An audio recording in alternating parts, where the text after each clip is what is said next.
Saudações, pessoal. Tudo bem por aí? Espero que sim. Hoje a gente só vai tratar aqui de um tema que estão lá nos nossos Itens 8 e 11 do edital, que trata um pouco assim mais do que da deontologia, mas uma espécie de regime jurídico da magistratura, direitos, deveres, obrigações, responsabilizações e etc. Para a gente começar a tratar desse tema, eu queria Lembrá-los uma coisa óbvia. Vocês podem rir, mas é uma coisa óbvia que dessa obviedade decorre uma estrutura da sua argumentação na prova. A coisa óbvia é a seguinte: você está fazendo um concurso para a magistratura. Isso, muito embora Essa obviedade, isso vai gerar para a gente uma estratégia. Qual é a estratégia? A estratégia é a seguinte: você vai começar a tratar do tema de responsabilização do magistrado, da figura do magistrado, como alguém irresponsável. Irresponsável. Vamos lá. Junto com essa aula, você está recebendo um material em que eu transcrevo uns comentadores do regime de responsabilização no CPC, do regime de responsabilização no CPP. E vocês irão encontrar lá esse RESP, esse RE aqui, que é o RE 228977. O que o Supremo disse nesse recurso extraordinário? Ele diz o seguinte: o magistrado, ele é um agente político. Meninos, eu não sei se Vocês têm noção assim do poder que vocês irão ter assim que passar nessa prova, mas uma coisa que é muito importante dizer para vocês é o seguinte: vocês serão um braço do Estado, uma função do Estado. Diante da soberania do Estado, que se divide, esse poder soberano, que se divide em 3 funções, vocês exercerão uma dessas funções. Você tem a função legislativa, a função executiva e uma outra delas é a função judiciária. Ou seja, se você proferir uma sentença e a sua sentença transitar em julgado, é isso que vai prevalecer. Então, você passará a ser um agente político importante. Não sou eu que estou dizendo isso, é o Supremo Tribunal Federal que diz que o magistrado é agente político. Em razão dessa natureza, vocês terão atribuições previstas constitucionalmente. E em razão dessa natureza política da sua função, vocês terão plena liberdade funcional. Atenção, eu estou dizendo o seguinte para vocês. O pressuposto é, vocês estão fazendo um concurso da magistratura, tá bom? Logo, o pressuposto é que vocês têm que partir desse começo do raciocínio para tratar do tema. Vocês têm plena liberdade funcional. E eu coloquei no slide para vocês um plena entre aspas. Óbvio que é entre aspas, porque nós vivemos num regime republicano. Esse regime republicano ele exige que haja eventuais responsabilizações, ou o que a literatura da administrativista chama de accountability, certo? Como é que você vai justificar a atividade jurisdicional? Como é que você vai legitimar a atividade jurisdicional? Quando você disser o seguinte: tudo bem, nós temos que respeitar as decisões judiciais, mas eventualmente, quando houver abuso, quando houver dolo, quando houver fraude, esse agente político também será responsabilizado. Ora, isso funciona no Poder Executivo, isso funciona no Poder Legislativo. Então, se o Judiciário faz parte desse regime republicano, logo ele também poderá ser. E aí é que está a sacada da coisa. Ele poderá ser excepcionalmente responsabilizado. Por quê? Porque o magistrado é um agente político, ele tem atribuições constitucionais e ele possui plena liberdade funcional. Aí você coloca lá entre parênteses ou na complementação da sua resposta, segundo a inteligência do Supremo Tribunal Federal. Tá bom? Então, o Supremo Tribunal Federal, interpretando a Constituição, vai dizer que o magistrado tem prerrogativas próprias e uma legislação específica. E é assim que você vai partir do pressuposto para tratar do tema responsabilidade civil dos magistrados, ok? Segunda coisa importante que eu quero chamar a atenção de vocês é o seguinte: essas prerrogativas ou essa blindagem, entre aspas, que o magistrado tem para poder exercer sua função não decorre da pessoa do magistrado, não, mas sim da função que ele exerce. Lembre-se, gente, lembre-se, se vocês pegarem lá o Estatuto dos Congressistas, vocês vão ver, vocês sabem disso melhor do que eu sei disso. Vocês irão lembrar que o Estatuto dos Congressistas, quando protege os parlamentares pelas suas opiniões, palavras e votos, não é uma proteção pessoal do parlamentar, é a proteção da função que ele exerce. Logo, o mesmo raciocínio tem que ser estipulado quando vocês estiverem descrevendo a si mesmos, certo? Por quê? Porque a magistratura, ela precisa ser independente. Para quê? Para dar um poder pessoal para o magistrado? Não. Porque a proteção da magistratura, nós tratamos disso quando a gente tratou da diferença entre as prerrogativas funcionais da magistratura lá no Código de Ética. E a gente disse o seguinte: proteger a magistratura na sua independência significa dizer que a sociedade estará submetida a uma decisão que é legítima do ponto de vista legislativo. Ou seja, o magistrado ele não pode ser acovardado, ele não pode estar acuado se ele proferir uma decisão, porque certamente, se você profere uma sentença, seja de procedência, seja de improcedência, alguém você estará desagradando. Então, se você agir com medo de desagradar alguém e esse desagrado ensejar uma ação judicial contra você, você não vai atuar livremente. Então, as prerrogativas da magistratura servem não para proteger o magistrado pessoalmente, mas a função jurisdicional, que é uma função extremamente importante para o Estado democrático de direito.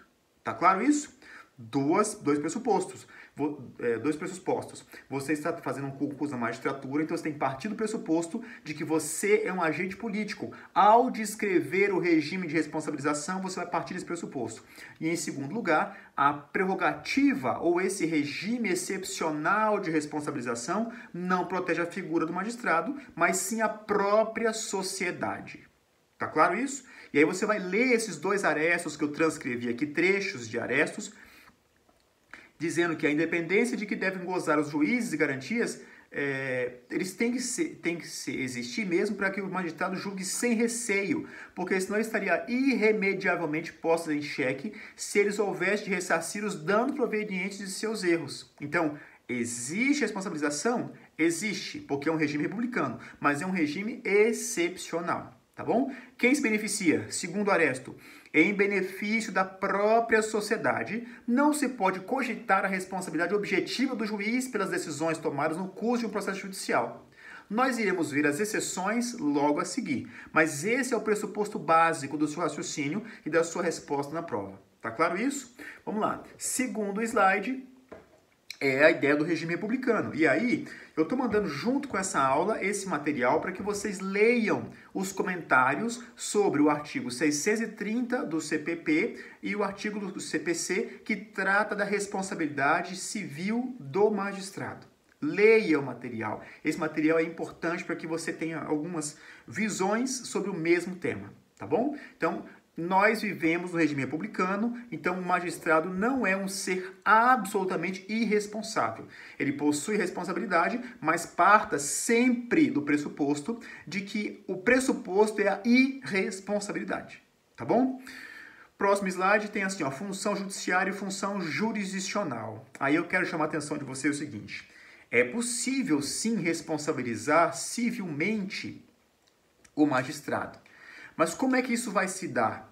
Não será possível, não é possível, muito embora haja correntes doutrinárias defendendo essa hipótese, a jurisprudência do Supremo é assente no sentido de que a ação de responsabilidade civil ela é proposta contra o Estado e não contra o magistrado pessoalmente, tá bom? E aí vamos ver. Nós temos uma função judiciária e uma função jurisdicional. O que eu quero chamar a atenção de vocês é o seguinte: você, como magistrado do TJ do Mato Grosso do Sul, você vai exercer a função jurisdicional, mas eventualmente, vamos imaginar assim, uma função atípica, para lembrar da linguagem constitucional. Numa função atípica, você também vai administrar a vara. esse papel de administrar a vara, você não estará dentro da sua função jurisdicional e sim uma função judiciária. É possível responsabilizar o Estado pela função jurisdicional, stricto sensu, função típica do judiciário, e também pela função judiciária, ok? O Estado indenizará o preso se ele ficar preso por mais tempo do que a sentença. Então, essa é uma função administrativa do Poder Judiciário. É possível responsabilizar o Estado? Sim, é possível. Vamos lá, quais são as duas funções que eu estou chamando a atenção? A função judiciária é um gênero, é mais amplo que o aspecto do serviço, é o mais amplo aspecto do serviço judiciário. Vai englobar atos do juiz e também atos auxiliares dos magistrados. Então, a execução e os atos materiais. O juiz profere uma decisão, mandando fazer, mandando pagar, mandando prender, mandando soltar. E aí, quando o juiz publica a decisão, a sentença e põe na mão do escrivão ou do diretor de secretaria, o diretor de secretaria tem que agir de forma diligente para fazer com que aquela ordem seja, de fato, executada. Então, se houver um erro do escrivão, é possível responsabilizar o Estado. Vamos lá. Agora, vamos descer um pouco para a função jurisdicional. Na função jurisdicional, que é essa função de dizer o direito, que é de fato a função típica, quando você vai proferir provimentos e decisões jurisdicionais, isso decorre da soberania. Eu abri o nosso encontro de hoje falando disso, né? O seu ato é um ato de soberania do Estado. Por isso que você é enxergado pelo Supremo como um agente político, tá bom? Vamos lá. Quais são as duas hipóteses de responsabilização do Estado? Está grifado no slide. Do Estado e não da pessoa do magistrado. A pessoa do magistrado será responsabilizada excepcionalmente. Então, o Estado ele será responsabilizado pelo ato judicial quando houver dolo ou fraude do magistrado e por culpa objetiva do serviço judiciário, ou seja, uma responsabilidade que não pode ser imputada ao magistrado diretamente. Muito embora você seja o gestor da sua vara, você tem que fiscalizar para saber se os seus provimentos estão sendo bem executados ou não, tá? Mas não é uma função, não é uma atribuição, uma culpa direta sua, seja por dolo, seja por fraude, tá? Então, duas hipóteses de responsabilidade do Estado por ato judicial, quando houver dolo ou fraude do magistrado e por culpa objetiva do serviço judiciário. Essa função administrativa, essa função atípica do Poder Judiciário. Vamos lá, então. Os incisos ou os artigos mencionados aqui são os artigos que estão sendo enviados para vocês lerem os comentários. O primeiro deles é o artigo 49 da LOMAN. Nós iremos ver hoje que tem alguns artigos da LOMAN que não foram recepcionados pela nova ordem constitucional. Nova não, né? Pela ordem constitucional de 88. A LOMAN é anterior e nós temos alguns dispositivos ali que não foram recepcionados pela Constituição Federal. Então, o que nós vamos fazer é ler o artigo 49, inciso 1º da LOMAN, 1º, 2º e parágrafo único. Mas o nosso parâmetro, gente, o parâmetro vai ser o artigo 143 do Código de Processo Civil de 2015, segundo o qual o juiz responderá civil e regressivamente. Atenção, essa palavra não está aí à toa, porque várias pessoas eventualmente tentaram ajuizar a ação diretamente contra a figura, a pessoa física do magistrado. Mas a jurisprudência do Supremo até hoje, ela é assente no sentido de que só haverá responsabilidade civil pessoal do magistrado no caso de condenação do Estado e de forma regressiva, a ajuização contra o Estado, e aí o Estado pagando o dano para o lesado, a ajuização contra a figura que efetivamente causou o dano. Então vamos lá. O juiz responderá civil e regressivamente por perdas e danos quando 1. No exercício das suas funções, proceder com dolo ou fraude, inciso 2º, recusar, omitir ou retardar sem justo motivo providência que deva ordenar de ofício ou requerimento da parte.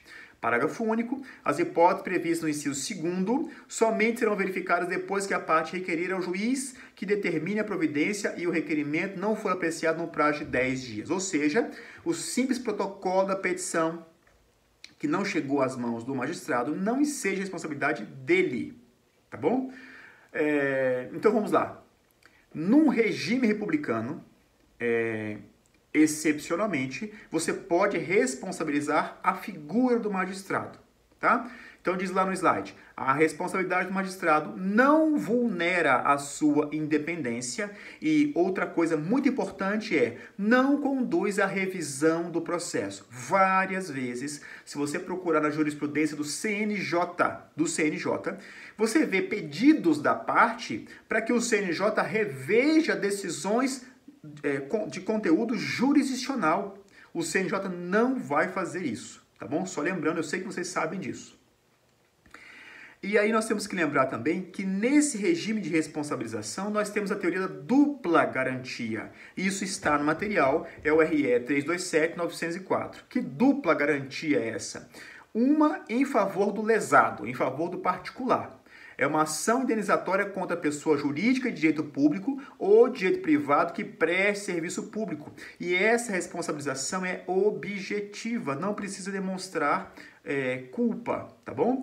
E a outra garantia que o nosso sistema de responsabilidade civil garante é em relação ao servidor, a pessoa que pratica aquele ato. Então, essa pessoa somente vai responder administrativamente ou civilmente perante a pessoa jurídica a cujo quadro funcional se vincular. Então, basicamente, não há uma relação direta entre o causador efetivo do dano e o lesado. Tá bom? Teoria da dupla garantia.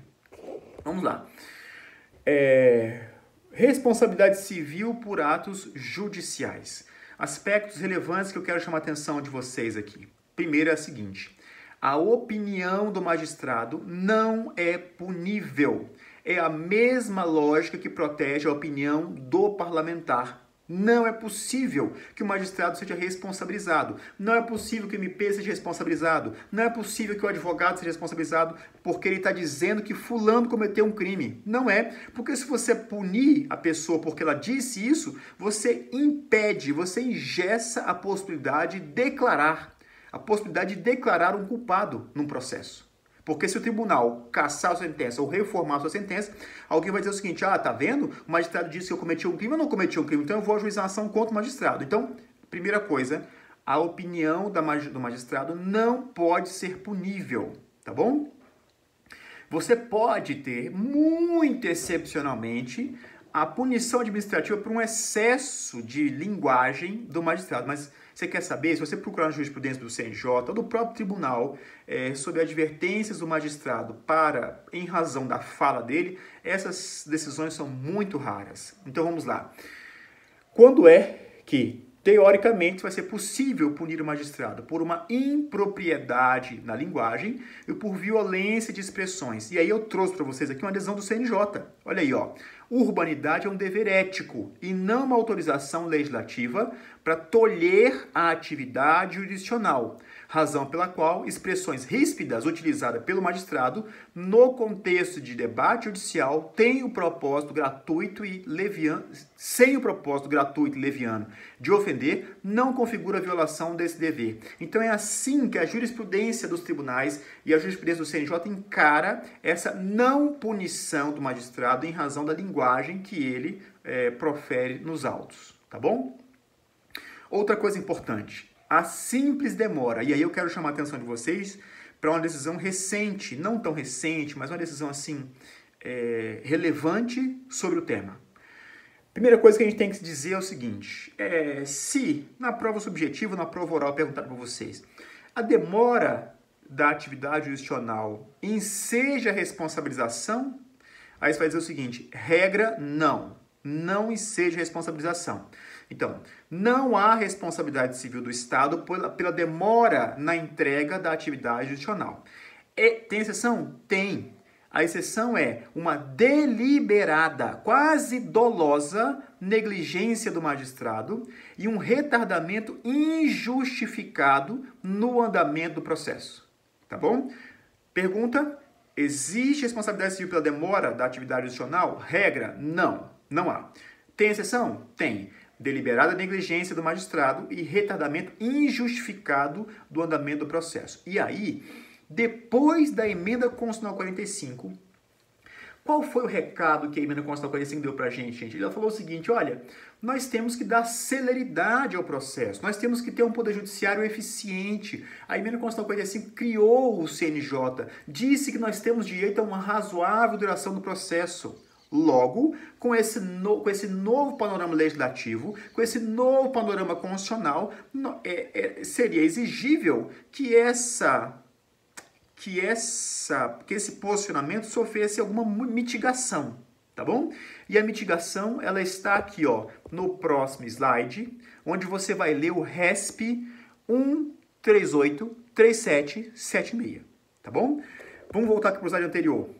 Pós-emenda constitucional, o que nós temos? A razoável duração do processo, a obrigação da eficiência, o direito a um processo sem dilações indevidas, o CPC, ele reforça ainda mais isso, tá? E eventual descumprimento, desde que preenchido aqueles requisitos lá em cima, ó, deliberada negligência ou retardamento injustificado, eventual descumprimento pode sim ensejar a responsabilização, tá bom? E aí, quais são os critérios que podem mitigar a responsabilização? Vamos lá. Critério de morosidade, complexidade da causa. Eventualmente, o processo não está pronto, não está maduro para julgar. Então, você não pode cessear o direito da parte de produzir uma prova dizendo que tem que julgar rápido. Não pode. O comportamento das partes. Gente, tem processo que eu já vi isso muitas vezes, né? O advogado recorre a todo momento. Mesmo depois do Código de Processo Civil, tem processos que você tem advogados que impetram mandado de segurança a todo momento. Para quê? Para retardar, para postergar a prestação da tutela jurisdicional. Eventualmente, você pode ter a conduta da autoridade judiciária na condução do processo. Tá bom? Então, você tem alguns critérios que mitigam essa responsabilização do Estado. Então, vamos no slide seguinte, só para ver isso aqui, ó. Era uma ação de execução, salvo engano, gente, processo do Rio Grande do Sul, tá? Era uma ação de execução de alimentos que, em razão justamente de ser uma execução de alimentos, já exige uma celeridade maior. Entretanto, nesse processo, demoraram 2 anos e 6 meses para proferir um mero disparo de cítice. E aí, o que você vai fazer? Leia esse acórdão, para você ver que, excepcionalmente, quando há uma conduta assim flagrantemente protelatória, aí sim será possível responsabilizar o Estado. E, eventualmente, quando houver dolo ou fraude, responsabilizar regressivamente o magistrado. Tá bom? Volta ao slide anterior. Sentença injusta. Tem indenização? Tem responsabilização? Não, não tem indenização, desde que a sentença seja de boa fé. Esses trechos que eu estou mencionando aqui para vocês são trechos que eu retirei da jurisprudência, tá bom? E erro de interpretação ou apreciação, não há indenização. Muito embora, recentemente, essa lei 13.869, e aí eu recomendo para vocês que vocês leiam o livro do Summer, eu acho que no slide posterior vai ter uma foto do livro para vocês, dizendo o seguinte: a divergência na interpretação de lei ou na avaliação de fato e prova não configura abuso de autoridade, não configura, portanto, não enseja, portanto, responsabilização do magistrado, tá bom? Então, leia o material para vocês se inteirarem e terem um aspecto mais aprofundado desses itens que eu estou só apresentando para vocês assim, de forma muito sucinta. E aí, o próximo slide é a responsabilidade criminal dos magistrados. Bom, é uma responsabilidade que vocês sabem muito melhor do que eu. E eu só quero chamar a atenção de vocês o seguinte, olha, o artigo 59 da LOMAN diz assim: o Conselho Nacional da Magistratura, que é o CNJ, né? Se considerar existentes crime de ação pública, pelo que constar da reclamação ou representação, remete os autos ao Ministério Público. E uma outra coisa que eu quero chamar a atenção de vocês o foro por prerrogativa de função aplica-se apenas aos crimes cometidos durante o exercício do cargo e relacionados às funções desempenhadas. Essa diretriz jurisprudencial do Supremo não prevaleceu para os magistrados, porque o STJ diz o seguinte: olha, mesmo que o desembargador tenha cometido um crime ou tenha feito o ato fora da atividade jurisdicionais, eu permaneço com a competência para julgar o caso, tá bom? Então, dê uma olhadinha nesses dispositivos, leiam o material para que vocês possam discorrer de forma assim, mais aprofundada a respeito desse tema, tá? Dando continuidade, a disciplina judiciária da magistratura. O que você vai fazer?